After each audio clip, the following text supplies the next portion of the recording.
Entonces, bueno, estábamos en que Rubén es Aries, ¿por qué no? Y con ascendente en qué, Rubén? En Escorpión. En Escorpión, no, lo mero bueno. Oye, ¿y cuál es tu comida favorita? Mi comida favorita, qué complejo, alguien que ahora mismo ya no puede comer gluten, ni azúcar, ni la mitad de las cosas bellas que tiene la vida, pero solía responder de la manera más simplista que el mole. Digo, ahí sí, nunca pude superar el código postal. Me hace muy feliz. ¿Y cuál es tu color favorito? Pues mira, justo creo que esta tiene, creo que es este tono de azul. Ujú. Ok. Oye, Rubén, ¿y cómo fue, cómo llegaste a las artes? ¿Cómo fue que la práctica artística de pronto un día apareció como en el horizonte? ¿Lo recuerdas? Muchas. Esa sí es una plática como de los viejitos de los Simpsons, del viejito de los Simpsons, porque resulta que cuando estaba yo en la prepa, estaba en el taller de teatro y me divertía, pero llegó un día muy especial que se llama el 19 de septiembre de 1985. Iba yo caminando hacia la prepa cuando el terremoto, y yo iba a una prepa, yo iba a una prepa lejos de mi casa. eh, Estoy aquí en Cuapa y la prepa estaba hasta Miguel Ángel de Quevedo. Y yo acostumbraba a pasar por mi novia que vivía a 3 cuadras de allí, de la prepa. Me bajaba del camioncito, iba por ella y caminábamos. Y teníamos que llegar a 7:30, entonces nos agarró a las 7:19. Llegamos a la escuela y nos dimos cuenta de todo el relajo. Y cuando veníamos saliendo, no había transporte. Entonces mi novia me dijo, ¿por qué no te quedas en la casa? Y fuimos a su casa y desde ahí en algún momento pude llamar a mi mamá, decirle que estaba bien, nos fuimos enterando de todo lo que estaba sucediendo y, y ella me mandó a dormir al cuarto donde vivía su hermano mayor, y su hermano mayor, hola Dolores, y su hermano mayor por alguna razón estudiaba literatura. Y entonces yo le pregunté, le dije, oye, yo siempre he tenido ganas de leer, de hacer un cuento. Me dice, bueno, ¿y tú qué lees? Y no me acuerdo qué le dije, seguramente estaba leyendo un libro de superación personal. Y me dice, no, maestro, eso es basura. Y nunca voy a olvidar que entonces me puso en la mano Historias de Cronopios y de Fama. Y me lo leí hasta la 1 de la mañana y le dije, dame otro. Y me dio otro libro de cuentos de no, ahora no recuerdo, pero me lo leí y dieron las dos. Finalmente nos fuimos a dormir y un mes después había un concurso de cuento en la prepa y yo metí dos que escribí, pues, o sea, el 20 de septiembre empecé a escribir y era un poco catártico y demás, ¿no? Y curiosamente, ese, el premio era dinero, me acuerdo perfecto, no me acuerdo perfecto, eran, porque según yo eran 1,500 pesos, de los viejos pesos, y, y gané 1,500 pesos, gané el primer lugar, el tercer lugar, y, y en ese momento algo se despertó en mí que era distinto, porque además debo decir que yo estaba en el área de químico-biológicas, yo estaba seguro de que iba a ser, y luego me fui a estudiar bioquímica, por supuesto, pero esa es otra historia. Pero desde ese día, o sea, estoy absolutamente seguro que desde ese día no he dejado de escribir.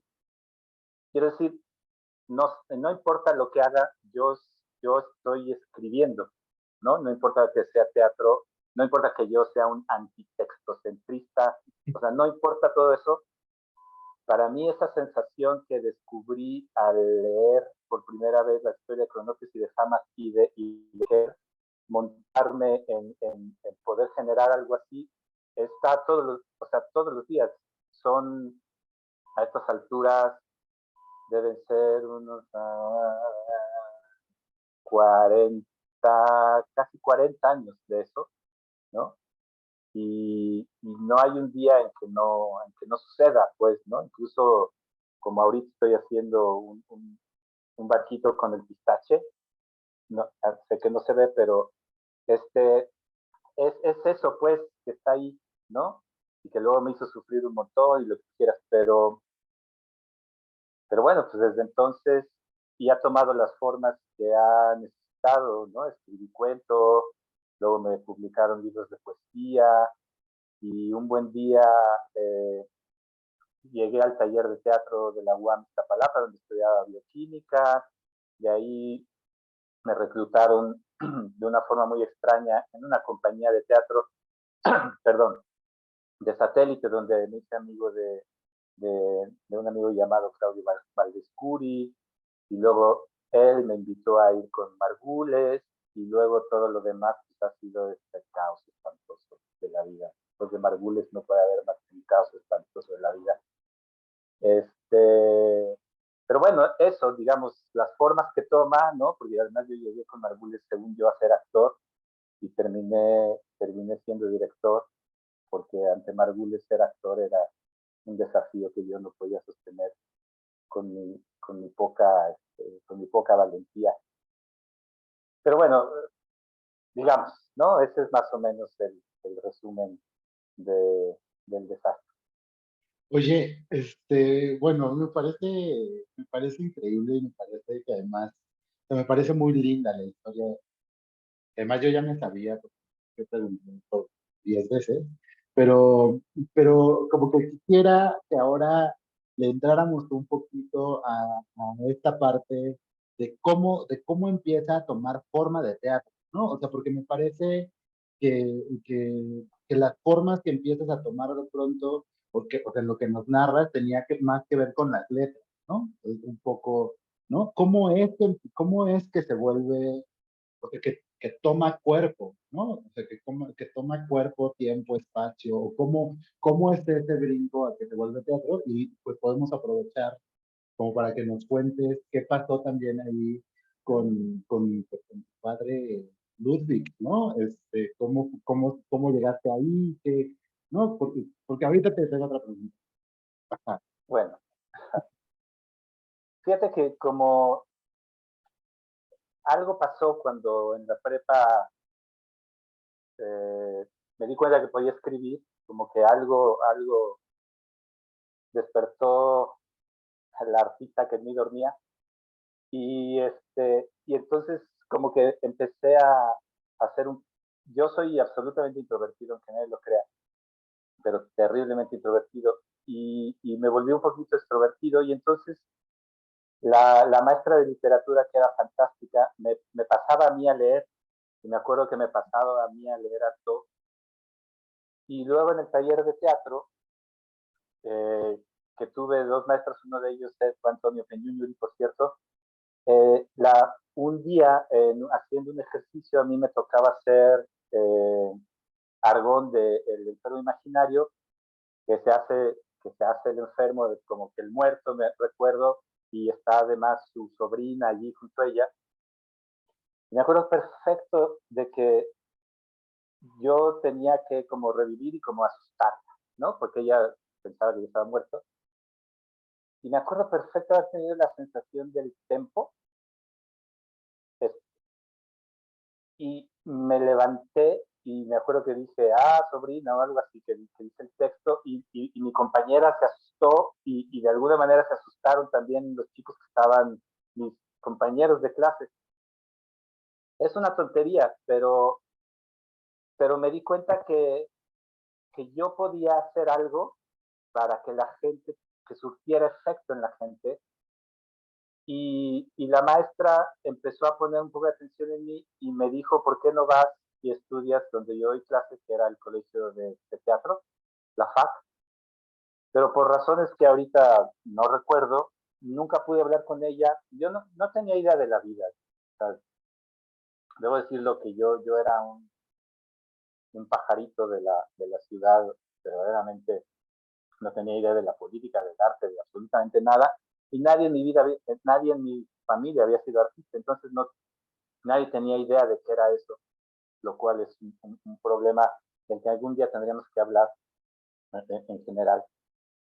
Y cuando me fui a estudiar bioquímica, porque eso es lo que yo creía que quería la sociedad de mí, fui profundamente infeliz, pero la segunda semana que entré vi un cartel, y eso tiene mucho que ver con lo que va a pasar después, no se vayan amiguitos. Vi un cartel que decía taller de teatro con técnicas barbianas y grotostianas. Yo no tenía la menor idea de qué significaba eso, pero me metí al taller de teatro y fue el único constante que hice en esa universidad, ¿no?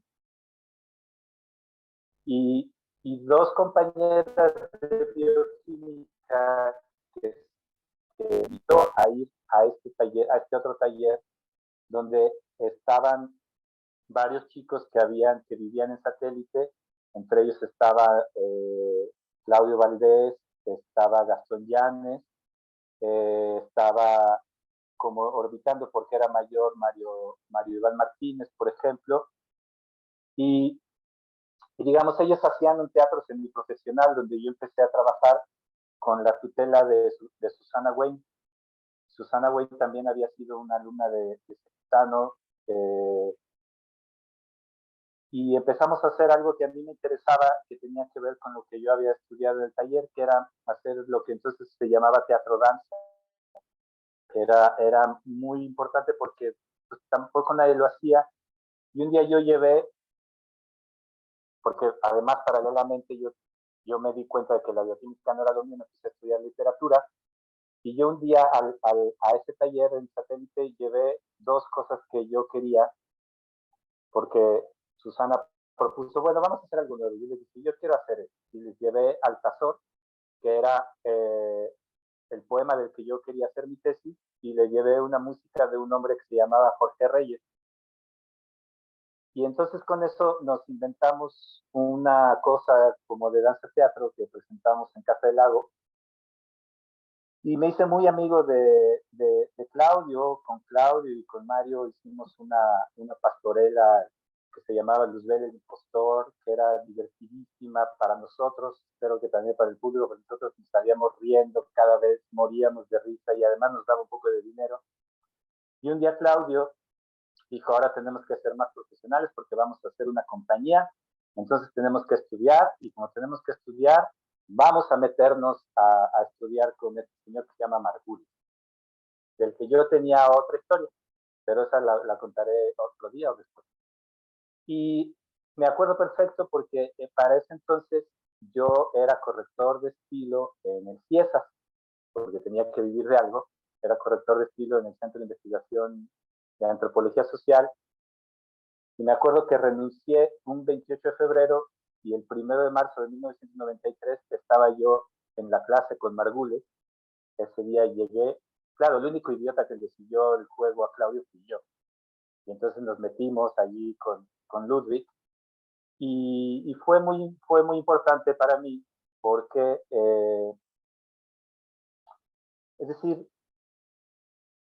lo voy a comentar ahora porque es algo que veo mucho cuando me hice maestro. Yo creo que muchos de los alumnos que llegan a ciertas clases de arte no tienen una referencia de qué significa eso. No tienen una referencia de qué significa eso en términos de cómo vive un artista en realidad. No hay muchos referentes.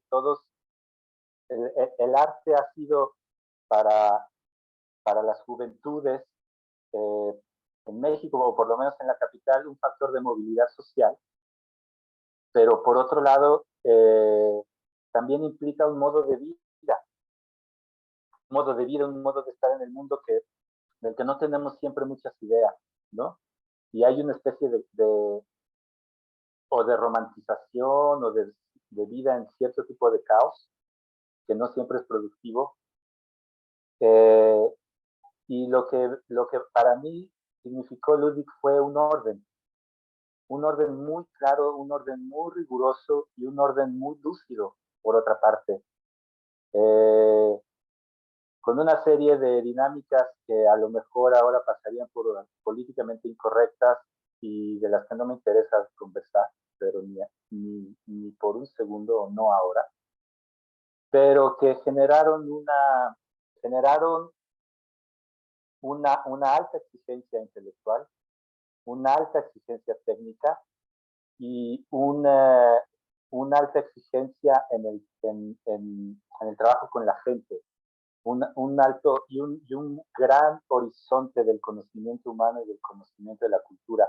Cuando tú llegabas con Ludwig, él te daba una hoja con 100 obras de la literatura que tú tenías que terminar de leer para si querías estar con él todo un año. No, no es un chiste y tampoco significa que todo el mundo las leyera, ni siquiera yo, pues, pero él en sus clases no le importaba citar a Dostoyevsky, a citar eh, citaba a Proust, citaba a quien estuviera a la mano y cuando tú levantabas la mano y le decías, oiga maestro, pero ¿qué es eso del tiempo perdido? Decía, pues lee, imbécil, ¿no? Eh, Tenías que ser muy tonto si no ibas y leías a Proust. ¿Me explico? Es decir, ¿para qué estabas allí si no? Es decir, aunque no lo entendieras, ¿no? Hacer el intento de sortear una serie de cuestiones que tenían que ver con adentrarte en el mundo del arte y movilizarte allí de la mejor manera, ¿no? Entonces, había un método y un método que después he seguido muchos años en clases y que funciona muy bien. O sea, a mí me ha funcionado muy bien. Los directores que me han tocado, por ejemplo, en dirección, que me han tocado los alumnos tienen que hacer no, 3 operaciones muy básicas. Lo estoy resumiendo solamente para seguir el chiste, o sea, y para que vean que es cierto. O sea, para mí tienen que hacer 3 operaciones muy claras. Primero, salir de la literatura. Eso era muy importante para mí. Es decir, hacer teatro no significa montar obras escritas. Significa la siguiente operación, que es oler, percibir, escuchar con todos tus sentidos el espacio escénico y el tiempo escénico. Si no logra eso, y eso se puede ver cuando tú le pides a un alumno que haga unos ejercicios, tú puedes saber si lo huele o no lo huele. Si es capaz de movilizar todos sus instintos para conocer el espacio y el tiempo escénico. Si no puede hacer las operaciones, pues no está haciendo nada. Es como un escritor que, pues, que no conoce sujeto, verbo, predicado. Es así. Y la tercera operación, decía Margules, tú tienes que ser capaz de escribir una novela solamente de ver la espalda de tu actor. Y digamos, la tercera operación es ser capaz de entender la complejidad del comportamiento humano para comunicar con certeza a las actrices y a los actores cada una de las cosas que quieres o cada uno de los retos que vas a poner ahí. Por supuesto, está el sonido, lo que tú quieras, está la palabra, pero sin esto, que yo te estoy resumiendo así en 3 segundos porque llevo 30 años, si, si en la pedagogía no logras esto, es completamente en vano. Pero todo el trabajo que yo recuerdo para pasar de la literatura al momento en el que Ludwig me dijo después de meses de llevarle ejercicios y de decir, y que él me dijo, al fin has dejado de ser un literato. Por primera vez has visto el espacio y lo recuerdo perfecto. Así como el día que leía a Cortázar y algo se me descubrió, el día que sobre, pero además no lo hice en un ejercicio, lo hice sobre papel, porque él nos pedía dibujo, ¿no? Es decir, además, ser capaz de hacer operaciones complejas de representación con aquella intuición que has tenido, ¿no? Es decir, otra vez, no estamos improvisando, ni siquiera imaginando que dirigir es contar una historia, lo cual es lo más chafa que le puede ocurrir a cualquiera, ¿no? Es decir, ahí hay operaciones, hay conocimientos y hay herramientas técnicas que conocí además a través de un ser profundamente singular, ¿no? Un ser atravesado por la historia, o sea, todos lo estamos, pero digamos, Isabel, que es uno de esos seres fantásticos también atravesados por la historia y que está aquí, conoció a Ludwig, no me dejará mentir, que era un ser así, atravesado por la historia. Tú no hablabas simplemente con un hombre, con un gordo, atravesabas con un hombre que sabía que había asumido la historia que le había correspondido desde el trabajo en los campos de trabajo al que se los había llevado Stalin a él y a toda su familia, a la sobrevivencia con unas migajas. Y mientras sobrevivía con migajas, él aprendía ruso para leer a Chekhov, para leer a Dostoyevsky y para mentarle la madre a Stalin. O sea, imagínate la complejidad que había allí para después llevarse todo eso de regreso a Varsovia. En Varsovia todavía estudiar una carrera y embarcarse a un lugar al que no sabía dónde iba a llegar, enamorarse del teatro que estaba sucediendo aquí y ser capaz de darle una dimensión muy singular, ¿no? Porque además no estaba, es evidente que no estaba solo Margules cuando hizo lo que hizo, pero entró en una comunicación que, que él, junto con las actrices que había, junto con los directores, generaron una primavera del teatro impresionante. Bueno, pues eso lo podías ver incluso, como decía, eh, como decía Uriart, lo podía sentir incluso cuando él hablaba. 5 siglos de español pasaban por su boca en una frase. El hombre, enloquecido como era, aprendió a hablar español leyendo a Lope, leyendo a Calderón, ¿no? Entonces, él era una caja que tiraba arcaísmos, que se volvían neologismos, pero además todo lo que decía era sumamente preciso. No había vaguedad en lo que decía, ¿no? Y con una fuerza, y todo eso, o sea, todo ese rigor y todo ese trabajo de aprendizaje para una cosa que decía Ludwig.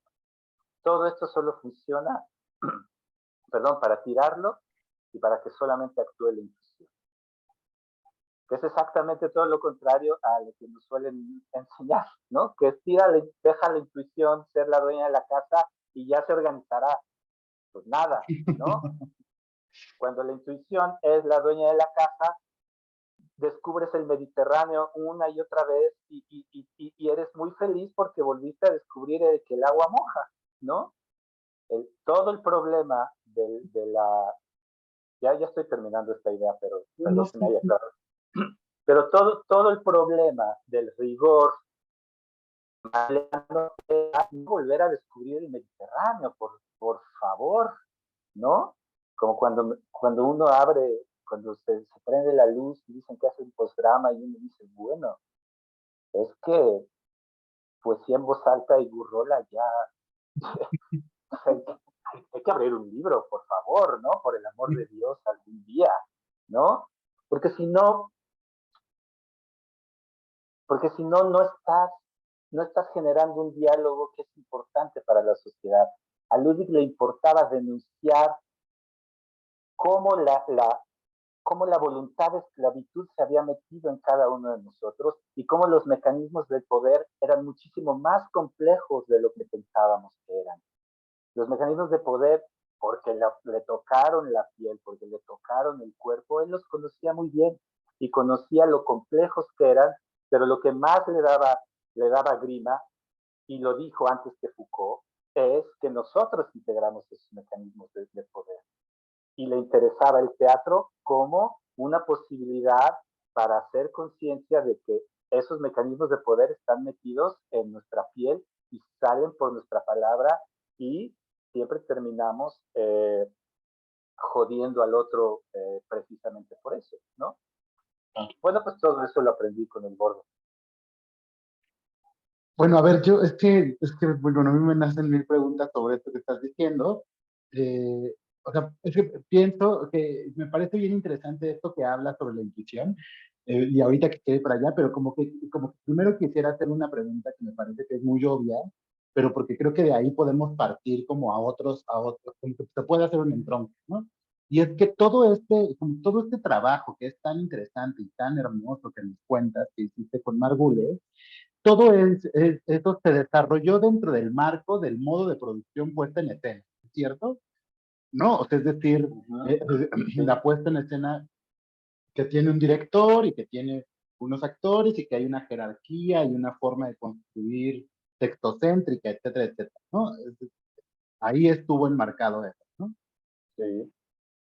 Bueno, pero entonces, sobre esto de la intuición, lo que yo me preguntaba era, y entonces, ¿cómo crees o cómo dialoga como no dejar que la intuición sea la reina de la casa, ¿no? Con la capacidad de oler, de percibir, de experimentar el tiempo, espacio escénico, ¿no? Un poco lo pienso en que un poco lo que yo entiendo como esa relación que es un saber del cuerpo que reconozco desde mi entrenamiento actoral con el tiempo y con el espacio escénico, para mí tiene ahí un dejo de intuición que no sé si tú, para ti también, o cómo dialogan, o crees que no, o si lo estamos entendiendo cosas distintas. Bueno, vamos a pensarlo juntos. Eh, digamos, para términos de esta ocasión, y no de una teoría general, a ver, con intuición haces una obra, ¿no? Haces una pieza. Pero luego esa intuición se complace a sí misma y la siguiente obra que haces es la misma. Es decir, la intuición se puede fortalecer, se le puede generar potencia, se le pueden sumar otras, digamos, otros tipos de haceres. Es decir, la intuición no es, por eso Ludwig decía, eh, desarrollo, elaboración y luego más elaboración para tirarla y que a partir de ahí se monte la intuición. O sea, el problema es dónde se monta, porque yo he visto cientos de grandes primeras obras de todo el mundo. Claro. Y luego, ¿por qué se acaban ahí? ¿O por qué ceden a los juegos de legitimación? ¿Por qué nuestras directoras, directores jóvenes, ahorita digo directoras y directores porque estamos hablando de eso, no por otra cosa? ¿Por qué por lo general se consagran y luego siguen repitiendo el mismo esquema una y otra vez y dejas de ver esa intuición? Porque es fácil apagarla, ¿no? En el canibalismo en el que vivimos, una adulación acaba inmediatamente con la intuición porque no hay elaboración. Todo esto es elaboración. Sin la elaboración, por supuesto, y en términos de Ludwig siempre era crítica. La elaboración no era simplemente llenarte de saberes, ¿no? Sino era la elaboración y la confrontación van de, ¿no? Tienes que poner en duda lo que sabes y sumarle más cosas que ponen en duda lo anterior. uno de los grandes problemas es saber dónde parar también y dónde que el cuerpo simplemente vaya. Es un problema grotowskiano. Ludwig no lo sacó de la manga. Es un viejísimo problema grotowskiano que podríamos después traducirlo a la cuestión de la intuición, de la, no de la intuición, de la pulsión en Grotowski, etcétera, pero bueno, no es el caso. Creo que por ahí iba lo que quería decir. Wow. Bueno, a ver, entonces, como retomando esta idea de todo esto sucedía dentro del teatro eh, mimético, dramático, aristotélico, católico, apostólico y romano, ¿no? ¿Cómo cómo es que te sale, o sea, que empiezas a salirte o a moverte de como de ese soporte que además es tan rígido, ¿no? Un poco pienso en tu práctica y en las cosas que nos vienes a mostrar el día de hoy, como de los trabajos que estás haciendo recientemente, y están bastante lejos en muchos aspectos de ese lugar, y me pregunto cómo fue esa transición, ¿no? O si fue de un momento a otro, si hay algún evento que que lo haya detonado, si más bien fue algún tipo de colaboración con otros artistas, ¿no? Como un poco que nos contara sobre eso. Fíjate, ahora retomo de lo que dije del cartelito al que llegué en el taller de teatro que decía técnicas barbeanas y grotowskianas. A mí me parecía que ahí había algo, cuando estábamos haciendo los ejercicios, había algo que me entusiasmaba. Leí, por supuesto, el libro del teatro pobre de Grotowski, y en 1991 vi a Roberta Carreri haciendo Judith en la puesta de Barba, y nunca me ha salido del cuerpo verla a ella haciendo eso, y dije, esto es la vida para mí. O sea, es esto o nada, ¿no? O sea, me parecía a mis 22 años, me parecía que eso era lo que yo quería sentir, ver, hacer sentir. Por, e investigué, me leí todo lo que tenía que ver con Barba, pero luego vino digamos, esta cesura con Ludwig, ¿no? Donde me metí a hacer, o sea, fui el alumno perfecto porque yo hice todo lo que me decía que hiciera, ¿no? O sea, yo un día me di cuenta que era demasiado idiota y que estaba demasiado desperdigado, entonces dije, no, voy a dejar, ¿no? Y 5 años después, ¿No?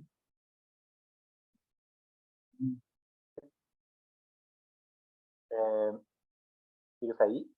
Sí, aquí sigo, solo que Ah, aquí estoy, bueno, solo que estoy buscando un lugar con mejor internet, pero estoy aquí, te oigo. ok. Entonces, un Ajá. día dije, bueno, pues con todo lo que sé, ya puedo regresar a hacerlo lo de Barba. Ah, no, pero hay una cosa anterior. Un día, cuando yo llegué con Ludwig en el 93, un día de 1994, llegó un ser llamado Rodolfo Obregón, que acababa de llegar de Europa, y lo primero que nos dice es, esta es la vanguardia en Europa y Barba y Grotowski ya están superados. Y yo recuerdo porque esa noche lloré sin parar, pero muchos años después dije, bueno, ¿y qué más me da? ¿No? Pero además pasó algo que ya tenía algunos años de estar viendo teatro, y dije, bueno, es que aquí solo hay una obra de teatro que se repite y se repite, ¿no? Es el mismo modo de producción, los actores tienen el mismo ceseo del CUT, todo es súper cool, los escenógrafos son hiper Hola. limpios, no hay mugrita, los actores se desganitan, pobrecitos, están cortados, o sea, su cara va por un lado, su cuerpo va por otro, todos tienen el síndrome de rana, actúan como la compañía nacional de teatro, pues, o sea, es una cosa de horror. Y dije, aquí está pasando algo, ¿no? ¿Y por qué, si ya están superados, por qué aquí no se habló de training, por ejemplo? Que además el training me parecía que era una manera en la que para actores y actrices había una posibilidad de autonomía, había una posibilidad de pensar por sí mismos, porque además me daba cuenta, puesto que además empecé a dar clases, que teníamos un sistema educativo que estaba creando sirvientes, no estaba creando artistas, estaba creando sirvientes.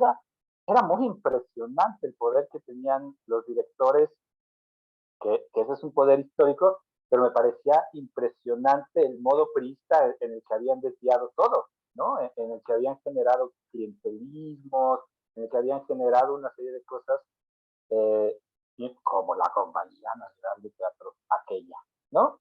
No estoy hablando de esta, sino de aquella, según yo. Y de pronto dije, bueno, pues vamos a ver. Y entonces, y la otra intuición era, bueno, y necesitamos escuelas. ¿Qué significan los laboratorios? ¿Por qué nadie habla de laboratorios? ¿Por qué solo hay un laboratorio y nadie utiliza eso? Entonces me junté a unas cuantas amigas y amigas que estábamos iniciando. Estaban Enrique Arreola, estaba Gerardo Trejo Luna, estaba, caray, bueno, ahorita me voy a acordar mientras hable, porque hasta se van a sorprender de todas las personas que estaban allí cuando todos éramos jóvenes y nadie nos conocía. Y, y pues les dije, miren, hermana, yo abrí mis libritos de Barba y de Grotowski, y les dije, pues vamos a juntarnos a un laboratorio a entender qué significa la actuación, ¿no? Entonces, pues vamos digamos, yo llevaba como la parte conceptual, vamos a intercambiar técnicas, porque además pues yo no sé de qué le servía haber estudiado clown a alguien que luego iba a terminar haciendo cierto tipo de obras donde pues eso no tenía ningún sentido, ¿no? Máscara neutra, ¿no? Había como una posibilidad de hacer que nunca terminaban en la escena. Además, yo había conocido a una compañera alemana llamada Claudia Mader, que entrenaba a la compañía de Claudio Valdés, que se vino también con nosotros. Entonces empezamos a hacer pruebas con todo lo que sabíamos, ¿no? Y yo iba ordenando eso de alguna manera en partituras escénicas. Entonces, durante 3 años llevamos un laboratorio religiosamente, eh, religiosamente lunes y sábados, o miércoles y sábados, ya no recuerdo, hasta que un día lo abrimos y vino Patricia Cardona y dijo, wow, dice, esto no lo había visto, yo les voy a regalar mi seminario de el bailarín cazador de mariposas, porque esto tiene mucho que ver con ustedes. Y luego venía gente al laboratorio, entraba y salía, y era para mí, eso era un lugar de conocimiento, pues, ¿no? Era un espacio como de poner a prueba, de saber y sobre todo de intercambiar, porque lo que hacíamos era, si tú habías tomado un taller de buto, pues trae los ejercicios aquí, los probamos, te toca a ti, ¿no? La idea era, pues te toca poner lo que sabes, yo medio lo integraba, eh, y era muy lindo, y todo eso terminó por muchas razones, pero terminó en un diálogo que yo tuve con Gerardo Trejo Luna y que terminó en una pieza que se llama Autoconfesión. Y solamente para cerrar la idea, lo que a mí me sorprendió muchísimo que esa obra tuviera tanto, o sea, que fuera la locura que fue, lo digo sin ninguna pretensión, lo digo porque además el día del estreno que yo vi a la gente enloquecida, así, pegándole al piso y aplaudiendo, yo dije, esto está mal. O sea, lo hicimos todo mal, ¿no? Tardé en entender hasta que un día yo ya trabajaba en el CITRU y Leana Diegues me dijo, es que todo esto ya pasó hace 30 años en el mundo, que era confirmado lo que había dicho Rodolfo, dice, pero esto solo demuestra el retraso del teatro mexicano, el que los padres fundadores no lo hayan dejado, no hayan dejado que esto sucediera para no ponerse en evidencia y para no dejar entrar otras cosas. Ahí entré en la política. Me acuerdo mucho que en una charla donde nos invitaron a los directores jóvenes en Bellas Artes, estaba la tía Harmon y estaba cuanto, cuanto Santón había, bueno, o sea, ahí me dio la mano Mendoza, en fin. Pero alguien muy indignado me preguntó, porque yo hablé de autoconstrucción y dije, pues es que es importante para mí ser director y ponerme al servicio de los instintos del actor y no al revés. Y me dice, entonces lo que tú quieres es un cambio político, pero así, ¿no? Airado. Y le dije, pues sí. Pues ¿por qué no? Pues, ¿no? Pues si se puede, pues que se pueda, ¿no?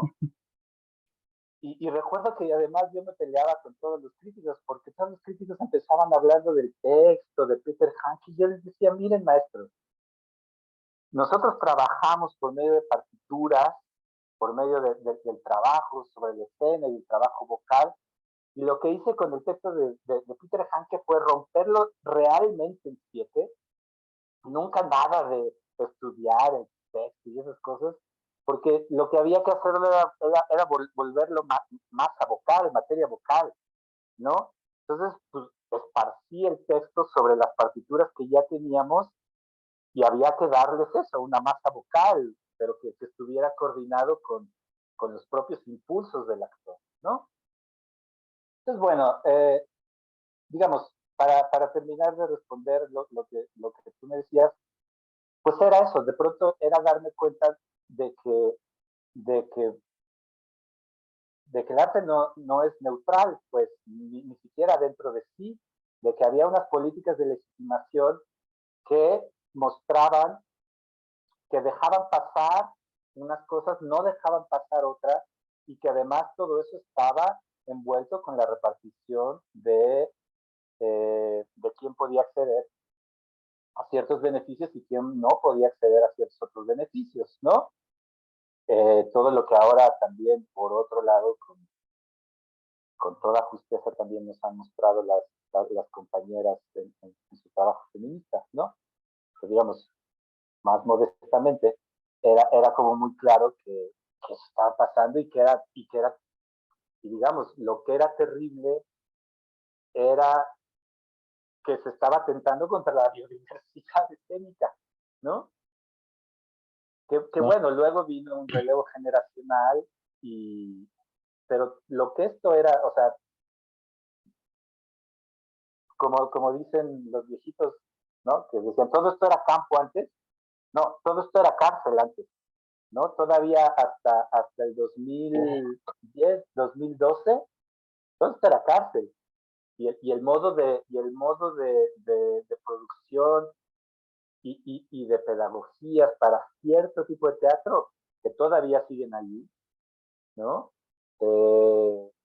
Pues estaban dominando y por eso, bueno, ya me seguí como hilo, pero bueno, por eso un día en 2004, autoconversión fue en 2003, en 2004, en los desmontajes de Ileana nos juntó a una serie de gente que estábamos haciendo cosas muy diversas y después del desmontaje de una obra de Teatro Ojo, Salomeo del Pretérito Imperfecto, mientras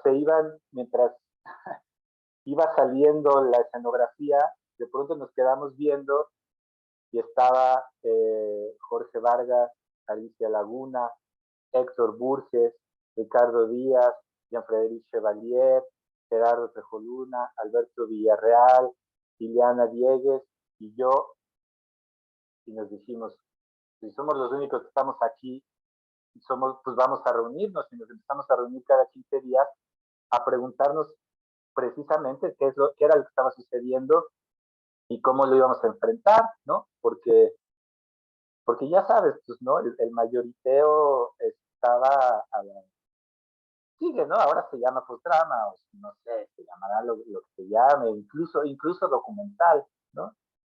Pero bueno, ya llegaremos al presente algún día, aunque sea el siglo que viene. Pero bueno, ese es más o menos el modo en el que sucedieron las cosas. Bueno, hay un montón de cosas ahí que me parecen como bien, o sea, que me parecen muy hermosas, que me parece que explican muchas otras, pero una que me sorprende de esto que te decía el señor de lo que quieren es un cambio político es es que ellos saben el privilegio político que gozan de ser directores, ¿no? O sea, Claro. pareciera ser que solo de pronto una que está loca se da cuenta de ese poder del que gozan, pero ellos se dan cuenta, son conscientes y está muy fuerte, ¿no? O sea, no es una cosa, vaya, que ese modelo siga predominando el 90% de la cartelera del teatro mexicano, no es un accidente, es una decisión que se toma como parte de conservar una forma de organización que los beneficia. Está muy cabrón, ¿no? Pero bueno, ya. Digamos, ahora, ahora, ahora tenemos eso a mayor escala todas las malditas mañanas, ¿no? Claro. Predicando, o sea que el prismo cromosómico nos va a llevar tiempo. Uf, sí. Bueno, a ver, entonces, ok, y entonces ahora como que me gustaría, creo que podría ser un buen momento para ver los materiales que nos trajiste y que nos platicaras un poco, ¿crees? Sí, sí, si tienes el video, a lo mejor podemos platicar de Va. Eh, Dame un segundo. pues, dale, no, Aquí está. este es Zoom. Mm. Todos apretamos un mal botón en Zoom. Ay, aquí lo tengo.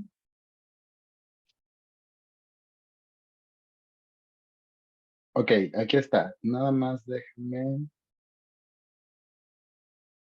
organizo. Ah, ok.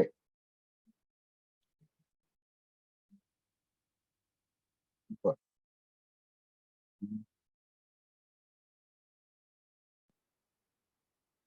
dice-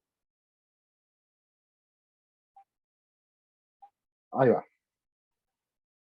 Venga,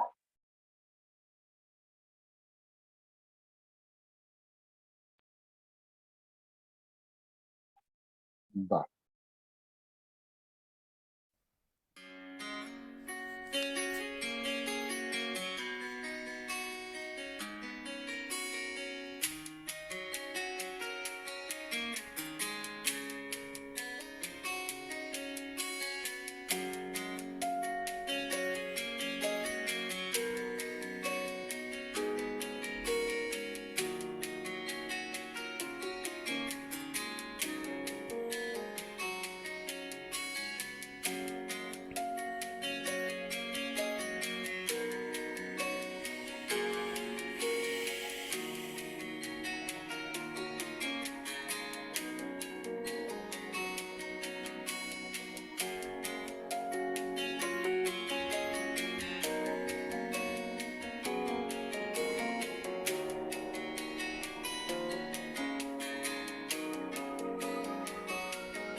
Sí, si quieres tomar la consulta. No, estoy en casa, mira, estoy viendo un video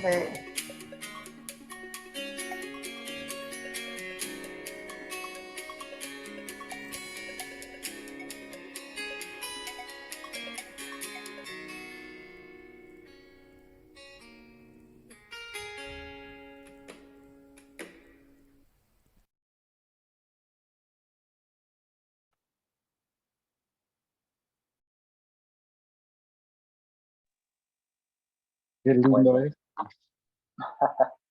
quedó bonito el video.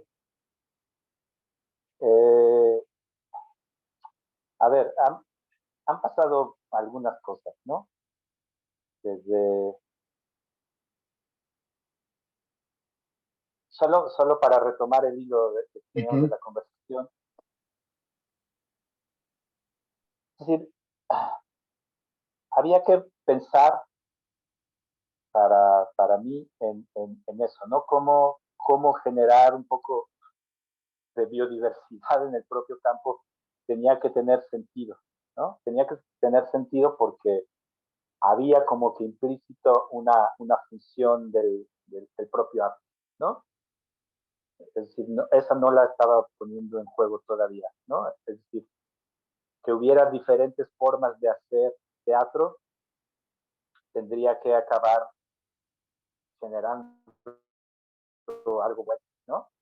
Por un lado, pero también generaba posibilidad de repensar el presente, de pensar para quién lo estábamos haciendo, por qué lo estábamos haciendo, para qué lo estábamos haciendo. Y, por supuesto, otra distribución, por lo menos en términos de políticas culturales, otra distribución de los recursos, ¿no? Que era también importante. Mientras más biodiversidad, pues también podíamos aspirar a que hubiera otro tipo de distribución y que hubiera incluso otro tipo de demanda, bueno, en teoría. El asunto es que, es que se atravesó el sexenio de Calderón, ¿no? Y, y, y cuando lo que llaman el crimen organizado empezó a utilizar las herramientas de la puesta en escena con más eficacia que yo, que había estudiado un montón de años, o que todos mis compañeros que habían estudiado un montón de años y que tenían becas, cuando ellos tenían mayor eficacia con los mismos elementos de generar lo que Ileana Pérez llama el necroteatro, nosotros estábamos en problemas. Es decir, ¿dónde demonios nos colocamos nosotros los que hacemos arte con esas herramientas si esas herramientas ya fueron tomadas para los actos de muerte? ¿Qué hacemos? ¿No? Y digamos, todo el recorrido, por lo menos el mío, después de 2013, porque en fin, por muchas razones, pero después de 2013 hasta acá, ha sido responder esa pregunta. No a la pregunta de si el arte es útil, no a la pregunta de si el arte es capaz de regenerar el tejido social. Es decir, desde allí yo no puedo hacerme preguntas porque yo no soy un trabajador social. No me asumo como un trabajador social, no soy un activista, ¿no? Los activistas hacen cosas que yo no soy capaz de hacer y que yo no sé si me interesan y tienen unos compromisos que están moralmente por encima de los míos. Yo soy un burgués que paga, que no paga impuestos cuando no puede. Pero, digamos, todas las preguntas que yo me he hecho me las he querido hacer desde el campo del arte, porque eso es lo que soy. Me explico, ha sido muy importante no tratar de suplantar a nadie, ¿no? Entonces, una de las primeras preguntas era, bueno, ¿quiénes vienen a vernos? Pues viene la encuesta del 2012 decía, no viene ni el 1% de la población va a los teatros. Estamos retejodidos. Número dos, entonces pues hay que ir. Y si hay que ir, entonces significa que todo lo que sabemos tiene que ponerse en duda. Y entonces hay que volver a pensar en todas las herramientas. Ahora, una vez que estás afuera, vienen un montón de problemas. Pero uno muy importante es, pues, cómo te vas a enfrentar con la gente. O sea, ¿qué vas a hacer? ¿Les vas a vas a ser un trabajador social, pues yo no tengo las herramientas, como ya dije, ¿no? Vas a vender arte, como si fueras un vendedor de buena voluntad, pues tampoco me interesa. Lo voy a decir como lo dice un artista que me interesa que se llama Thomas Hirschhorn. O sea, lo que a mí me interesaba era poder colocar desde la gente, en medio de la gente, para la gente,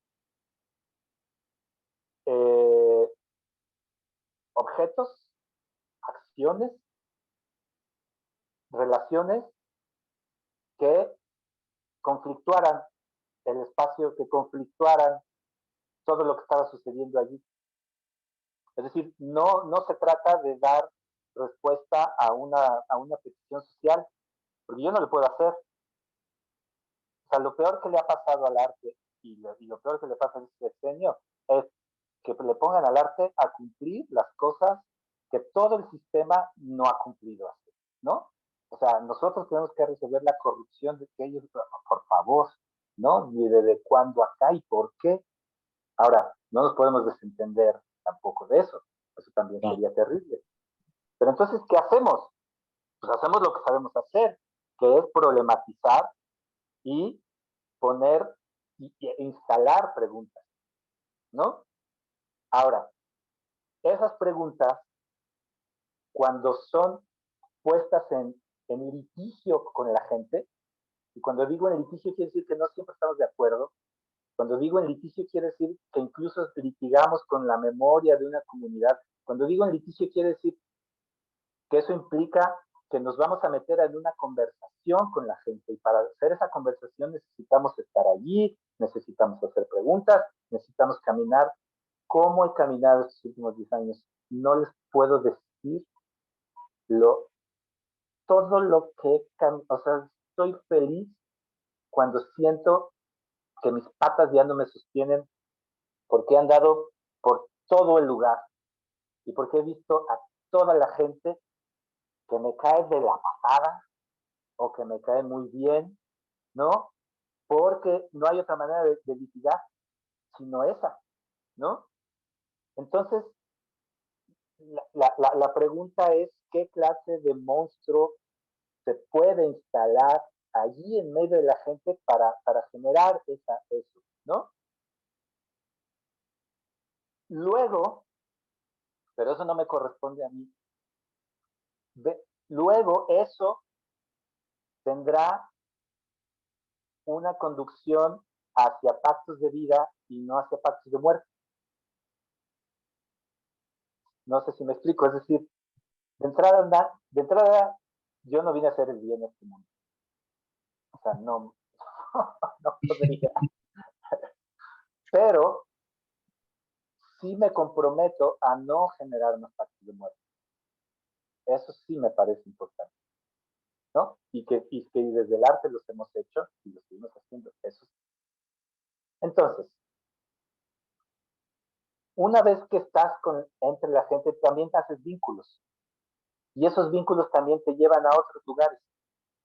Es decir, puede ser que yo quiera instalar la cosa más controversial en medio de la gente, y si yo me alío como aquí me alié, o nos aliamos, siempre es plural, con un centro de cuidados y de asesorías y de cuidados para mujeres en situación de violencia, pues es evidente que eso va a tomar un rumbo.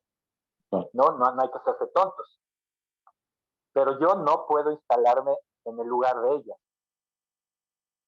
O sea, lo que ellas hacen, o sea, yo no puedo escuchar las historias que ellas escuchan. Yo no tengo las herramientas, no tengo el corazón. Ahora, voy a contar la historia de esto que acaban de ver de la manera más rápida que yo pueda. Hace 3 años, Paula Rencoret, una compañera artista que vive en Mérida, y Fati la conoce, fue a trabajar a este centro, al centro, al centro que está en León, que trabaja con mujeres en situación de violencia, y ella llevó un taller artístico. los talleres de ella son lo que antes llamábamos talleres somáticos, ¿no? Es decir, son talleres que por medio de ciertas acciones o de ciertos ejercicios hacen que la gente tome conciencia de su propio cuerpo y que tome conciencia también de algunas automatizaciones, pero que también con esa conciencia enfrente de otra manera al mundo y a lo mejor también genere cierto tipo de vínculos, ¿no? Todo bien. Pero es un trabajo que siempre es un trabajo, digamos, interno. Cuando terminó ese taller, una de las coordinadoras del Centro Victoria 10 le dijo, ahora tenemos un problema.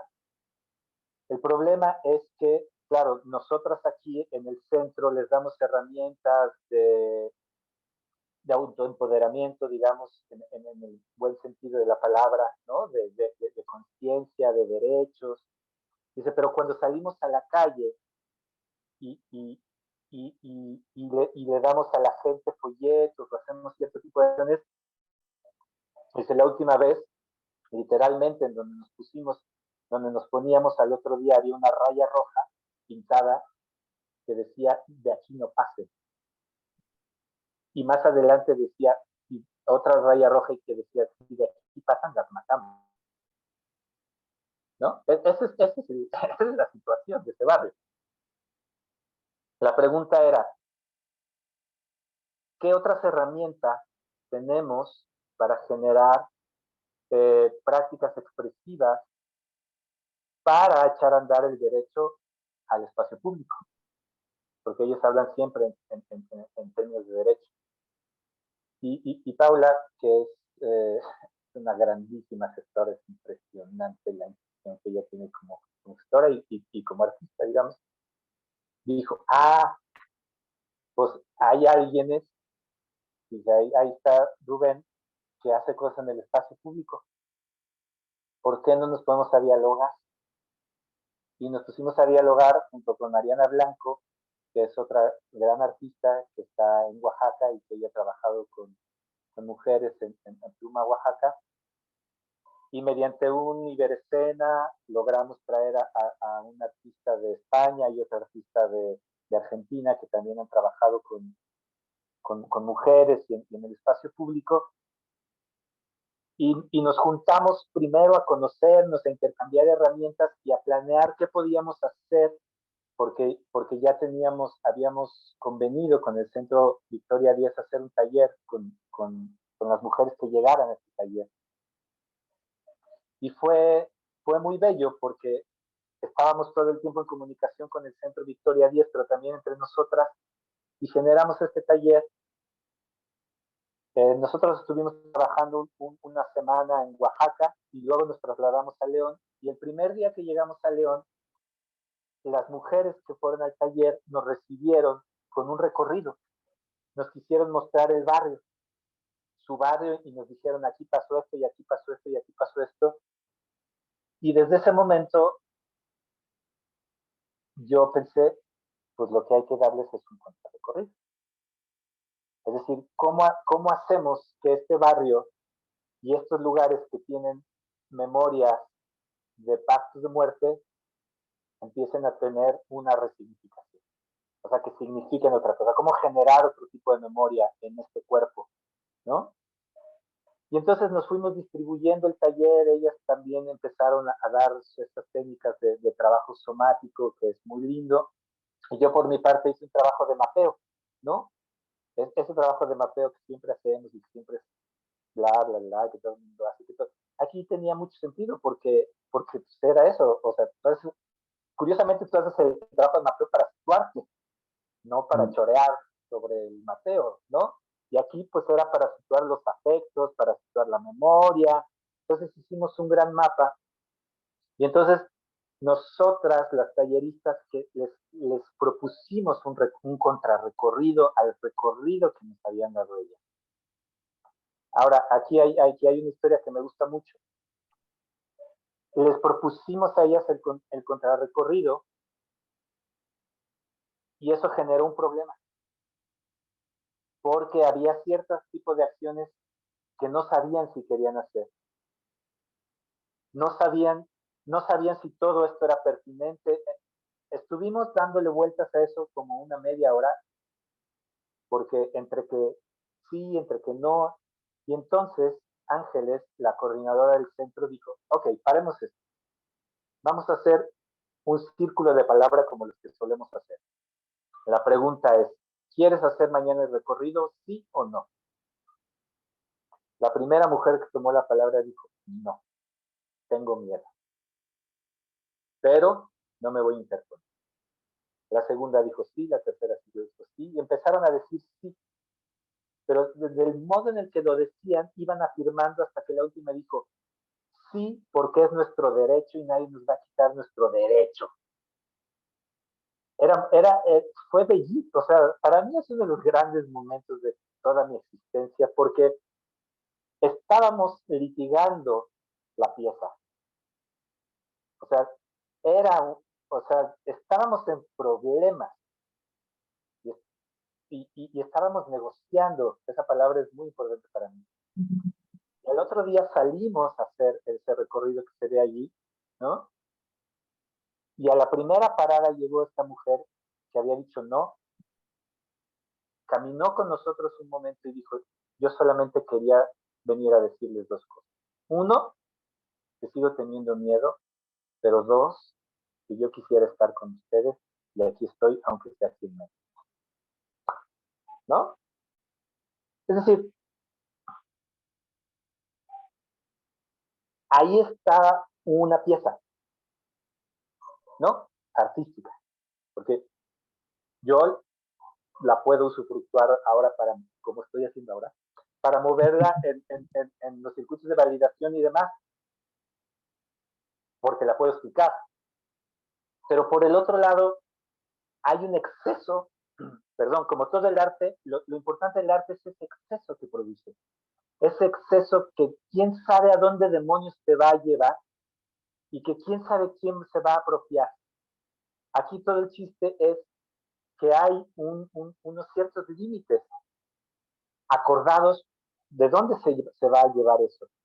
Pero el exceso está allí porque nosotros no sabíamos nada. Incluso lo último que quería decir sobre esto es la última parte. Yo además me llevé a mi hija de 14 años a trabajar con nosotros, que fue para mí el regalo más grande de mi vida, y era yo solo entre 25 mujeres, y eso era un problema, un gran problema. O sea, ninguna de ellas me dijo, ven, eso es seguro. Y ninguna de ellas me dijo nada.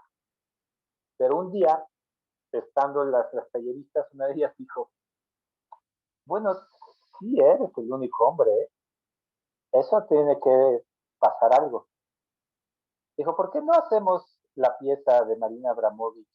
El artista está presente y tú te sientas allí y que ellas te vean. Y yo dije, esto es la locura, ¿no? Y de pronto otra de ellas dice, no, mejor. Bueno, yo dije, bueno, creo que eso no sería suficiente. Vamos a volverlo a pensar. Y una de ellas dijo, ¿por qué no? Le ponemos un cartelito que diga, aconséjame para ser un mejor hombre. Y en ese momento todo mi cuerpo dijo no. Y luego me acordé, para cerrar un ciclo, de toda la pedagogía teatral que yo odiaba y dije, ok, yo soy solo un actor y me voy a callar.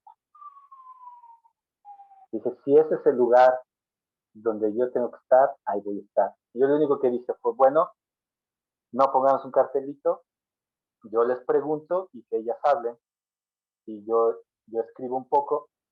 Y el otro día lo que sí hicieron fue hacer cartelitos y ahí va mi hija dándole el cartelito a toda la gente, ¿no?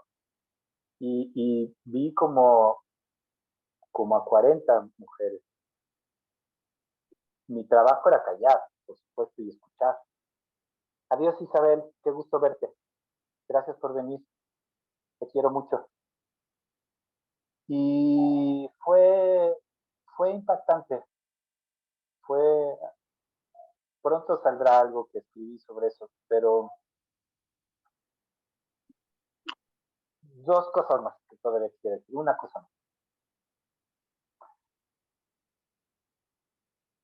Esto, o sea, por un lado dije, y tal vez mentí, que, que, a, que a mí no me importa ser un trabajador social y que el arte es de mantenerse neutro. Pero por el otro lado, el año anterior yo había recibido una invitación para trabajar en Ecuador y el tema era trabajar sobre el asesinato por medio de la CIA del presidente Jaime Roldós en 1981, que derribó su avión, el avión en el que él iba. Y fui invitado por su hijo, Santiago Roldós, que además fue mi compañero en la Escuela de Teatro con Margulis. Y él es un gran teatrero.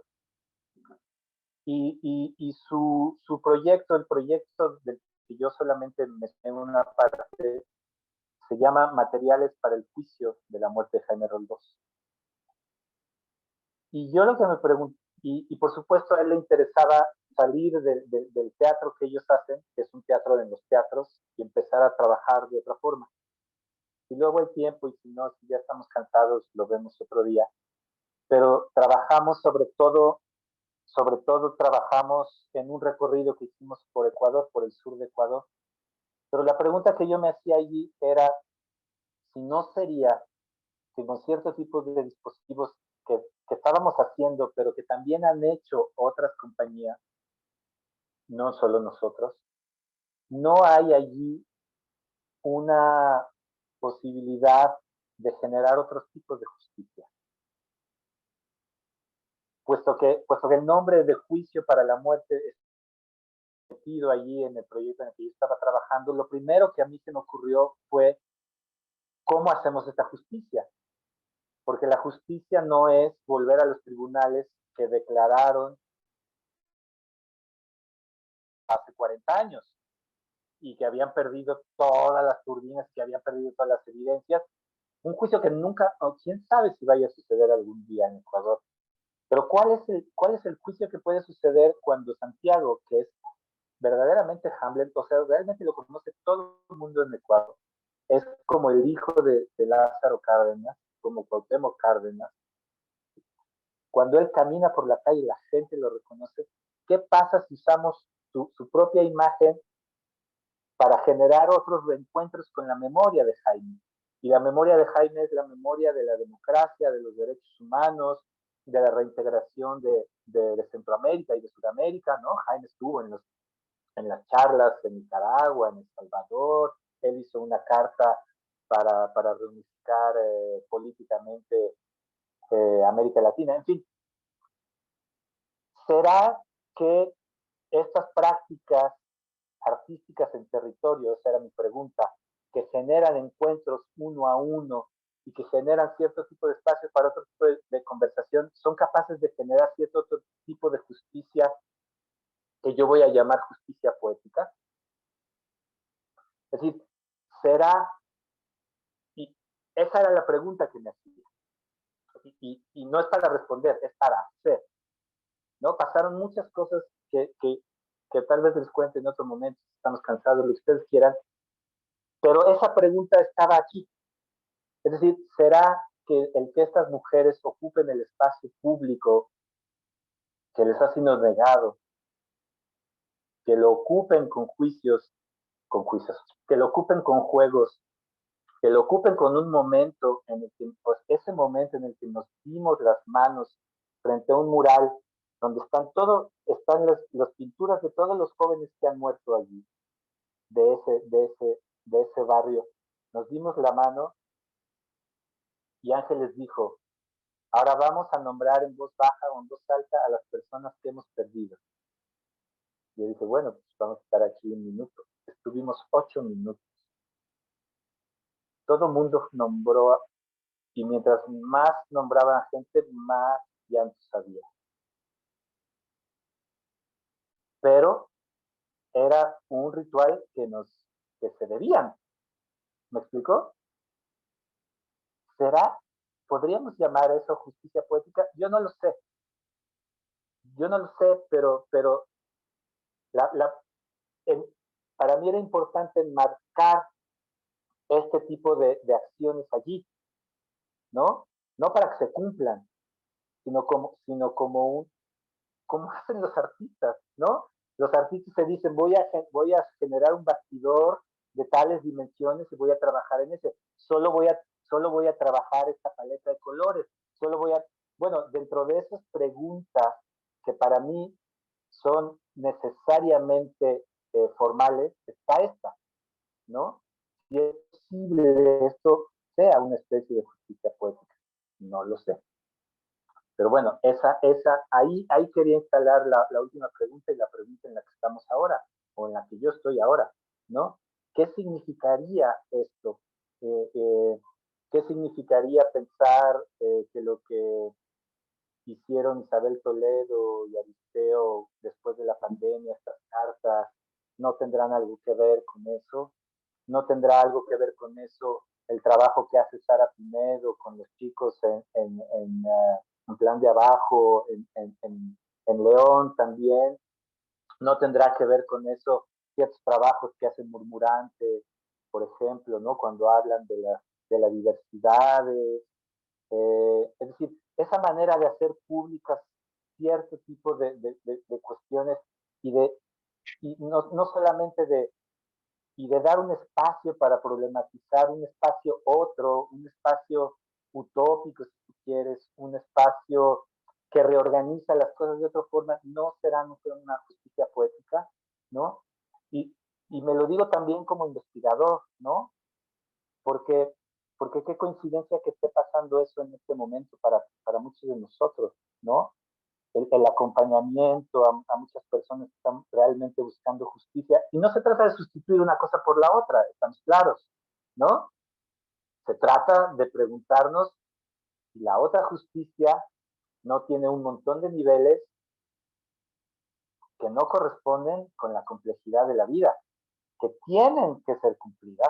Por supuesto que hay que hacerle justicia todas y todo eso no está en duda. El asunto es que aquí suceden un montón de cosas.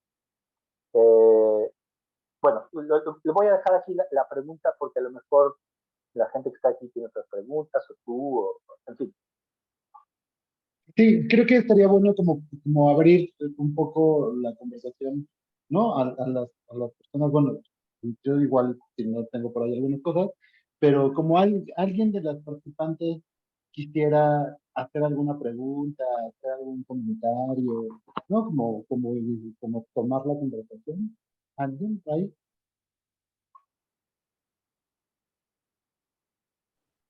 A ver, yo, no sé si ahí se oye.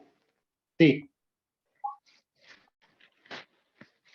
A ver, voy a hablar así como me viene, ¿no? O sea, yo voy a decir que vengo de la danza contemporánea. Y justo con la pandemia, empecé mi práctica de psicoterapia.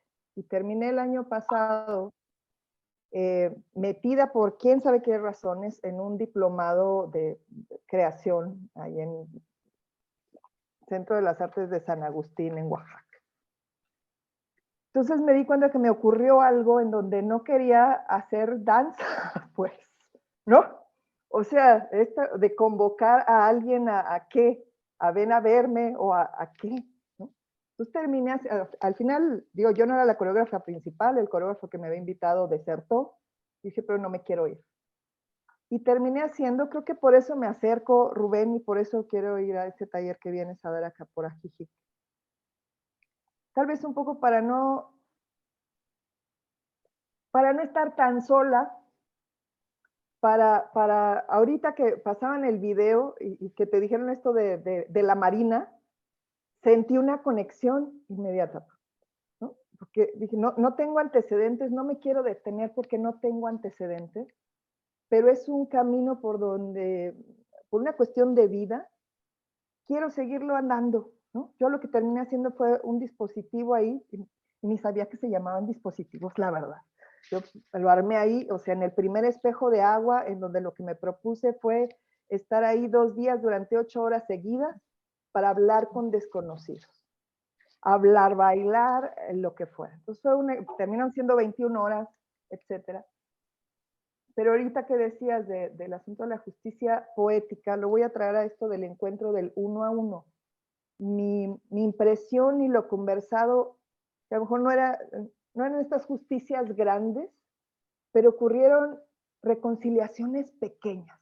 Desde una abuela que llegó con una nieta que dijo, oiga, es que ella nunca habla con nadie. No entiendo cómo es que habló con usted, ¿no?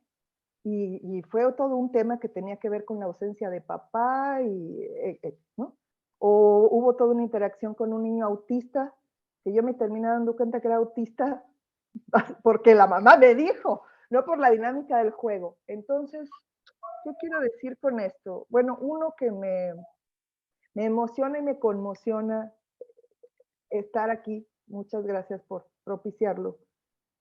Porque a veces no, yo podría decir me entero, claro que vi autoconfesión y vi un montón de cosas, pero no, si no he visto este video, no me entero de eso donde estás caminando, donde están caminando, ¿no? Y creo que ya me perdí, pero, pero, pero oír cómo lo nombras, prácticas artísticas en territorio, también me da como una cierta densidad, una cierta tierra, de poder llamar a eso que quiero seguir explorando porque además identifico que hay una necesidad. En mi caso, con esto que yo, es una necesidad de conversar, de hablar así, y con quién sabe quién que estaba por ahí. Entiendo que en mi caso pues tiene mucho que ver también con la formación de la psicoterapia, ¿no? Pero no estaba puesta en ese sentido, no era un dispositivo de terapia, ¿no? Y bueno, ya, creo que me voy a cerrar ahí, pero muchas gracias. Gracias, Claudia. Dos cositas. Uno, pues qué lindo, ¿no? O sea, qué lindo sentir eso. O sea, yo sé que no es agradable salir de ahí, de donde uno ha estado haciendo las cosas tanto tiempo. Es decir, no lo digo motivacionalmente, no lo digo qué bonito salir de la zona de confort y todo eso, porque quien ya no quiera su zona de confort, que me la pase, por favor, yo necesito como 4. No, o sea, eso, sentir que te está empujando la realidad, pues, ¿no? Y que le tienes que responder, que fue una de las cosas que no nos enseñaron a hacer realmente, por lo que sea, no voy a condenar a nadie. O sea, así era y lo haremos mejor, ¿no? Y quien no lo haga, pues ya. Y dos, lo voy a decir porque veo a Marco aquí y me es importante. Es decir, por supuesto, después de vagar un rato en esto, te das cuenta que hay mucha gente que ha estado haciendo eso mucho tiempo antes que uno, ¿no? Sobre todo viniendo de otras áreas o impulsados desde el centro del barrio, ¿no? Desde el centro de la comunidad. Eh, y está bien, pues, ¿no? Ahora, yo lo que quiero decir es que a mí me parece, por eso a mí me parece importante nombrar las cosas desde el lugar desde donde estoy. Que a mí me enseñó Ludwig, no me enseñó el barrio me enseñó otras cosas, ¿no? Yo salí de ahí porque o sabía o me estaba, ¿no? El 50% de la gente con la que yo hice la primaria está muerta o en la cárcel, punto, ¿no? Entonces, pero anunciar desde ahí también implica que hay una serie de posibilidades que uno puede ofrecer, ¿no? Es decir, ¿cómo demonios fue que yo llegué al Centro Victoria 10 que hace un trabajo que no solamente yo no voy a poder hacer, sino que es 100 millones de veces más valioso que el que yo pueda? O sea, la autoconfesión no es nada, porque estas mujeres reciben a mujeres en situación de violencia, las, las, eh, las ponen de pie, les enseñan sus derechos. O sea, por Dios, ¿no? Pero qué curioso que tuvimos un encuentro Y qué curioso que ese encuentro generó una posibilidad a través de este impulso, ¿no? A través del impulso bueno, pues sí, empieza sentado y simplemente preguntándole a la gente qué onda, ¿no? Como tú. Pero luego, quién sabe a dónde, ¿no? Eh, Solo eso, subrayar que aunque diga que no, yo, aunque condene a todos los artistas al infierno por creerse artistas, también creo que hay algo que hemos aprendido desde el campo artístico que es único. A mí me sigue pareciendo muy importante la autonomía del campo artístico. A mí me sigue muy importante que no venga un programa a decirnos qué es lo que tenemos que hacer y en qué y en dónde lo tenemos que hacer y cómo lo tenemos que hacer. A mí me parece que la autonomía es una de las cosas que tenemos, por las que tenemos que pelear. Digo, ojalá no tuviéramos que hacerlo, pero ya si ya se pelean con nosotros, pues les tenemos que dar alguna respuesta. Y ese pelear implica muchas cosas, pero una de ellas implica continuar siguiendo ese impulso. Adiós, Pavel, qué gusto verte también. Muchas gracias. Bueno, eso quería regresar. No, no estoy respondiendo, solo regresarte a algo.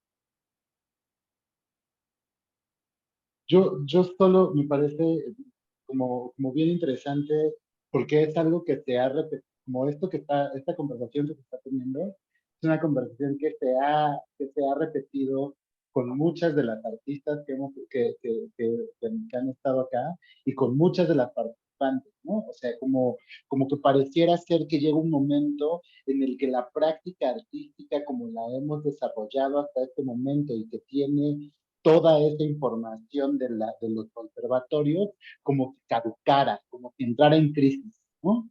Y me parece muy interesante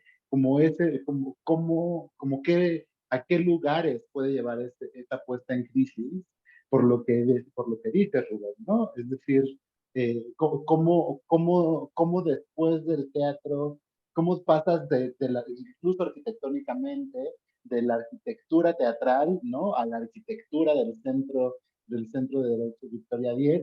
Hay un salto ahí que sucedió a partir de una expansión que no se puede adivinar, pero que empieza con una puesta en crisis, ¿no? Y pensaba Claro. mucho, y ya para dar la palabra, pensaba como en este fanzine de prácticas artísticas en el territorio, en el que hablabas de lo inaudito, ¿no? De la Uh-huh. capacidad que tienen estas prácticas artísticas para inaugurar un escenario inaudito en el que no sabemos qué es lo que vaya a suceder, pero que lo que sucederá ahí será eso, inaudito, ¿no? Y ya, perdón, tenía la mano levantada Gigi, pero ahora la tiene Marco. No sé Sí. ah, Pero no sé si puedo. sí, sí. Gracias. Es que esto que ahora dices, bueno, a mí voy tomando como puntos dentro de la ruta de la charla y me hace sentido o me hace mi atención tomar en el territorio que yo ahora trabajo, que son con las adolescencias y la educación artística, pero a través de afianzar la identidad. Yo he tenido pequeños momentos con algunos grupos, ahora el último fue con una escuela secundaria federal, y ver cómo no la enseñanza de lo artístico, aquello cuando tú empezabas, bueno, al principio de esta charla en la que los que no tenemos antecedentes de familia artística, luego nos quedamos volando en el aire para ver cómo es que se vive siendo artista, ¿no? Y hay veces que cuando se da la clase de artes es que se tiene como una estructura de lo que debe ser, en lugar de, creo yo, y ustedes me dirán, eso va a decir, de las prácticas de nuevos territorios. Aprovechar el territorio único que te da ese momento de encuentro con los adolescentes para, bajo un pretexto de justicia poética, generar una experiencia que los haga verse a sí mismos. Porque en mi caso ya no sé quiénes iban a regresar, quiénes no regresan. Lo mismo que ha sucedido en los tutelares o en los centros de salud mental o en las casas hogar. Sabes que esa es la única ocasión que vas a tener a todos esos que están y que hay que darles algo a través del arte que les genere para sí mismos en esta composición de ciudadanía que a veces se nos pierde, no como en la descripción demasiado gráfica de lo que es un buen ciudadano, sino en el quién somos para poder conectar con el otro, como ir abriendo estas partecitas, ¿no? En estas prácticas artísticas, ¿no? Entonces a mí esto va dando como cierta vocabulario para poder entender esto que estoy buscando en acercarme a las adolescencias, ¿no? Ya, eso sería. Bueno, entre otras cosas, pero ahorita sería con esto. Muchas gracias, ¿no? Bueno, yo siempre me admiro el trabajo que ustedes hacen, ¿no? De iniciación artística entre la gente, digamos, y más con las adolescencias. Creo que tenemos un montón que aprender nosotros los artistas de este trabajo que ustedes están haciendo allí. Y nada, yo te lo agradezco. Muchas gracias, Gigi. Marco, ¿quieres tomar la palabra? Sí, muchas gracias. Y gracias por la invitación al espacio, Rubén, qué gusto verte. Como que nos hemos encontrado ya en ocasiones, pero nunca hemos compartido por ahí algunas cosas que me quedan, pero me resuena mucho lo que dices. Bueno, yo escribo desde los 14 años, hago fotografía, pero tuve por ahí de los 22, 23 una crisis con el tema del artista, ¿no? Y con el mundo del arte, ¿no? Expuse, publiqué y de repente me alejé de todo ese mundo y me dediqué un poco más a lo que es la cultura comunitaria, la cultura popular, y luego me alejé de eso completamente y me metí al movimiento social totalmente, ¿no? Me metí al movimiento de defensa del territorio, que es de donde nos conocimos, y en ese sentido me resuena mucho porque para mí el arte siempre ha sido más que nombrarlo como arte, esto de los dispositivos que uno puede emplear dentro de las propias luchas, ¿no? Y lo he visto, lo veo con Temaca, una lucha que recientemente se ganó, que el arte y la música fue un motor fundamental para mantener el ánimo de la gente en 15 años de resistencia. Y que si no hubiera sido por toda la gente que se dedicaba al arte y a la cultura, que colaboró con la comunidad, no se hubiera logrado lo que se logró en esa lucha concreta. Pero lo veo en muchas otras, ¿no? Y es una representación que creo que tiene que ver con lo eurocéntrico, que separa el arte de las demás actividades humanas, ¿no?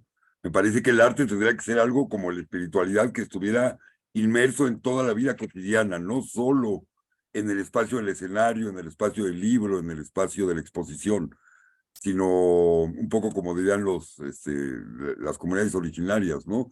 Se viviría con el arte y se vive con la espiritualidad, ¿no? Y me parece bien interesante esto de la justicia poética, por ejemplo, lo que yo he experimentado con ustedes en el Parlamento de la Memoria, ¿no? Que es como los tribunales éticos del Tribunal Latinoamericano del Agua, nada más que el Tribunal Latinoamericano del Agua es una obra de teatro sin decir que es teatro, porque finalmente también es justicia poética, porque se declara culpable al gobierno mexicano, el gobierno mexicano le vale gorro, ¿no? Pero de cualquier manera es un acto de catarsis y de que justamente la sociedad darnos cuenta cómo estos dispositivos nos pueden generar una posibilidad de cambio, de acción entre seres humanos, pero también hacia el poder, ¿no? Y eso me parece que justamente el arte fundamenta la posibilidad de interacción entre las diferentes comunidades, regiones, sectores, jerarquías. Pues bueno, te felicito y es un honor escucharte y me resuena mucho lo que compartes.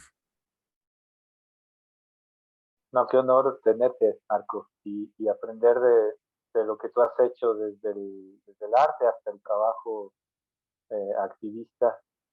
Solo quiero subrayar algo de lo que dices que me parece bien importante pensar. Es decir, sí, en el lugar a donde queremos estar, el arte es parte de todo. Y en eso estoy, no, ¿cómo se puede objetar eso? Ahora, desde el lugar en donde estamos, que no es todavía el lugar en donde queremos estar, yo quisiera reivindicar en buena lid la excepcionalidad del arte en la medida en la que es capaz de generar exactamente espacios de excepción a la mierda. O sea, todo el espacio de no mierda que podemos generar para imaginar lo que todavía no es y para imaginar eso que sí queremos, ¿no? Pero son como, estoy improvisando, son como dos movimientos importantes. Y el primero me interesa mucho más que el segundo porque el segundo ya lo hacemos. O sea, el segundo es, vamos a imaginar el mundo en el que queremos, ¿no? Digamos, justicia poética tiene un poco que ver con eso, ¿no? Porque al final es dar el espacio para que ese mundo en el que las mujeres puedan transitar sin miedo por el espacio público. Vamos a generar. Pero el primero me parece bien importante, que es el de generar el marco para sacar la mierda o hacerla otra, o componerla de otra manera, en fin, no, tampoco hay buenismo aquí, pero ese espacio de excepción, ¿no? Me sigue pareciendo interesante, y me sigue pareciendo interesante incluso, y aquí voy a echar atrás todo lo que dije, me sigue pareciendo interesante incluso en los espacios cerrados, cuando hay artistas, eh, cuando hay artistas, no gestores de su propio privilegio, ¿no? O sea, todavía hay espacios cerrados donde me gusta escuchar qué sé yo, escuchar a un conjunto musical, ¿no? O ver un performance. Bueno, no me gusta ver performance, pero ese es un problema que tengo ahí con Cuauhtémoc. En fin, todavía como que podemos aprovechar esos espacios incluso en lugares donde ha habido mucho dolor, ¿no? En lugares donde ha habido mucho dolor, bueno, que suene un poco de Víctor Jara, que suene un poco de Bach, que suene un poco de todo ese repertorio, o sea, cómo hacer vivir todo ese repertorio que ya tenemos y del que no nos vamos a deshacer tampoco de la noche a la mañana, ni tendríamos por qué. ¿Cómo darle otra vez un valor, ¿no? Es decir, cómo aprovechar los teatros, los museos que ya existen, cómo aprovechar todos esos espacios cerrados, pero a partir no de la repetición mortal, que significa una temporada de sábado a domingo, tanto, o sea, de ese circuito, sino aprovechar su excepcionalidad, ¿no? ¿Para qué demonios metemos a la gente en un espacio cerrado durante 2 horas y media? A lo mejor es eso, a lo mejor es nada más para oír a Bach. No me parece mala cosa hacerlo en Tamaulipas, por ejemplo, ¿no? Que es muy distinto hacerlo en La Condesa, ¿no? O Chava Flores, es decir, yo traigo a Bach por ponerme de chiquito, pero yo creo que esta salida que algunas de nosotros estamos haciendo y que nos interesa seguir haciendo, también plantean problemas a este otro circuito que no tiene por qué morir, sino que creo que tendría que hacerse un montón de preguntas y en fin, pues hay que planteárselas, ¿no? ¿Para qué tenemos esos recintos? ¿Para qué tenemos esos teatros? ¿Para qué tenemos esos museos? Yo creo que sin eso, y no es solamente, y eso es importante, y no es solamente para cumplir con una cuota demagógica de entonces vamos a dárselos a las mujeres, entonces vamos a dárselos a los indígenas, ¿no? Entonces vamos a llevar a todos al Auditorio Nacional. No, eso no responde a la pregunta, ¿no? La pregunta es quiénes, qué hacen, cómo convocas. No puedes hacer eso para reclutar, para hacer cuadros y que todo el mundo vote por Morena. Eso es asqueroso, ¿no? La pregunta está en otro lugar y creo que hay que hacer esa pregunta en algún momento, ¿no? Perdón, y creo Sí. que a esta, Ujú. creo que a esta pregunta hay muchos niveles que tienen que contestar, ¿no? Entonces, Ujú. muchas personas a muchos niveles tienen y tenemos que contestar esta pregunta y de muchas áreas que no únicamente es la banda que se autodenomina artista y hace arte, ¿no? Pero perdón, Gigi. Ajá. No, no te preocupes. Es que cuando justo decía Rubén esto de qué hacer con esos lugares que ya están, para qué llevarlos, vino a mí la imagen de la descripción que hacías de algunos actores del CUT que tenían la cara por un lado, el gesto por otro, el cuerpo por otro lado. Y creo que nos falta esa vinculación del reconocimiento de los espacios en cada uno en lo que son. Es, por ejemplo, tú decías ahorita que sería muy rico que escucharan en Tamaulipas el Abaj, ¿no? Porque ¿cuál es entonces su partitura cotidiana del sonido? ¿Qué partituras están utilizando en el cotidiano que los puede permitir vincular o ofrecerles otra particularidad para su día a día que sume a su construcción y no nada más a su observación o a su negación de pertenecer a ese mismo espacio o a ese mismo territorio? Claro, claro. Eh, Si puedo nada más contar una anécdota, si todavía no están demasiado cansadas, Mm. pero una vez me tocó trabajar en un teatro en Portland. Eh, eh, de, a, adiós, Fati. Arriba de California, pues ya no hay hispanos, ¿no? O sea, toda esa costa ya Ya es no. gringa. Pero en Portland existe un teatro hispano que se llama el Miracle Theater. Mm. Y, y estuve trabajando allí y como una de las cosas que estábamos haciendo era trabajo de campo, me fui a platicar con dos mexicanos que estaban ahí en un estacionamiento, ya saben, ¿no? Que están el día los trabajadores esperando a que pasen las camionetas para En la contratarlos ventana. como carpinteros, ¿no? Fui a entrevistar a dos de ellos y les dije, ¿por qué no vienen al teatro? Y la obra que estaba allí era Bodas de Sangre de Yerma, Yerma, Bodas de Sangre de García Lorca, no Yerma, sino Bodas de Sangre. Y estaba montada pues de la manera más tradicional que puede haber en el mundo, ¿no?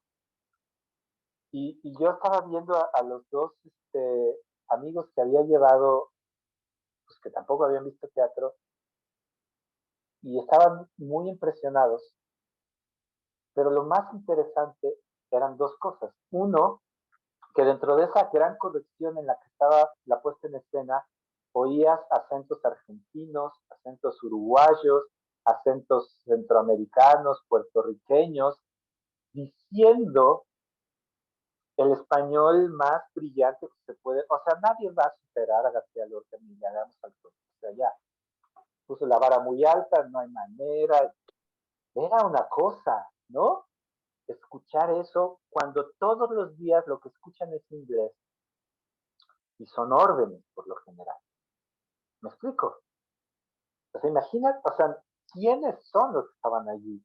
Y por supuesto, mis dos compañeros trabajadores estaban sorprendidos, o sea, ni siquiera les pregunté qué sentían, porque no importaba, pues, ¿no?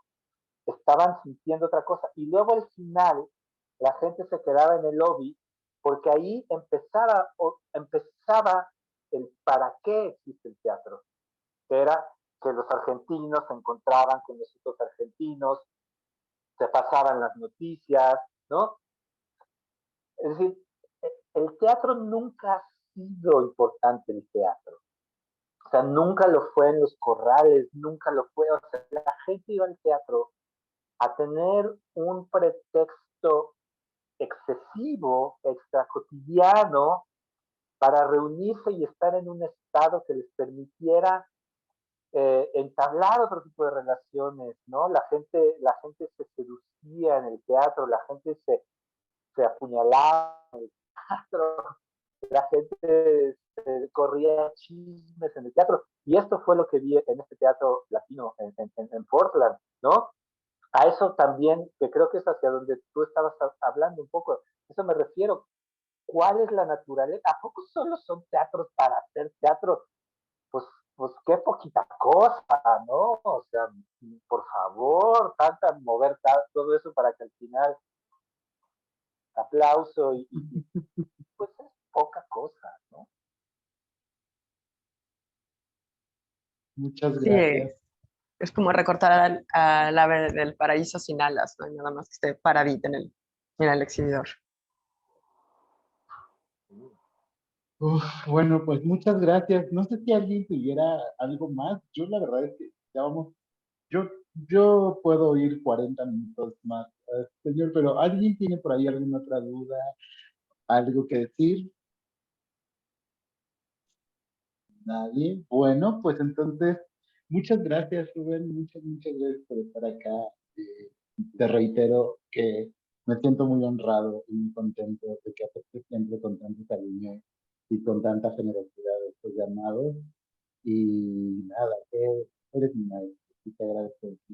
Muchas gracias, Rubén, y muchas gracias a todas. La próxima semana vamos a tener una sesión también que va a ser muy hermosa dentro de este ciclo de charlas, que viene una artista oaxaqueña que se llama Esmeralda Aragón y que tiene una compañía de teatro comunitario increíble, se llama Pelo de Gato, trabaja entre la zona del Istmo y la zona de la costa y viene a platicar con nosotras sobre teatro comunitario. Entonces, si alguien tiene ganas de norte por acá, ella pues es el jueves a las 7 de la noche en el mismo Zoom de hoy. Muchas gracias y nos vemos la próxima Gracias. sesión. Gracias. Gracias. Bonita noche a todos. Un gusto. Bye. Muchas gracias. Gracias, adiós. Adiós, gracias.